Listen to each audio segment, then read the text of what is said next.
Napakaganda ng mensahe kahapon, Sunday. May isang illustration doon na kinampold ni pastor yung money. And then sabi niya, tatanggapin niyo pa ba to? Then kinampold niya, tinapakan niya uli. Tapos tatanggapin niyo pa ba to? But napakaganda ng illustration kasi it's about salvation. It's about kung paano tayo tinatanggap ng Panginoon in spite of our status sa buhay.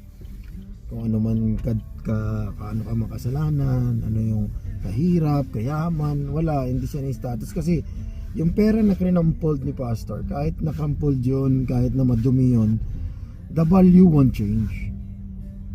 $1 pa rin yun, kahit anong ano nun, kahit anong crumpled nun. Tanggapin nun man siya, hindi ng tao, pero yung value nun is $1. Ganon tayo sa buhay ng Panginoon.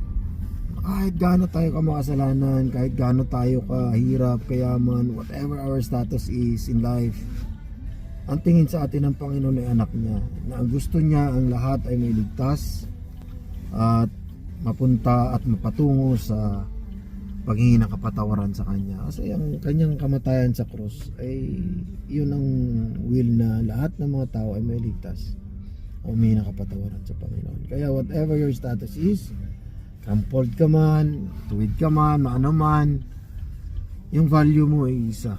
Ang value mo is one Jesus. Kasi isa ang nagpakamatay sa cross, binigay ang kanyang buhay at ang kanyang dugo ay dumaloy upang hugasan ang ating mga kasalanan.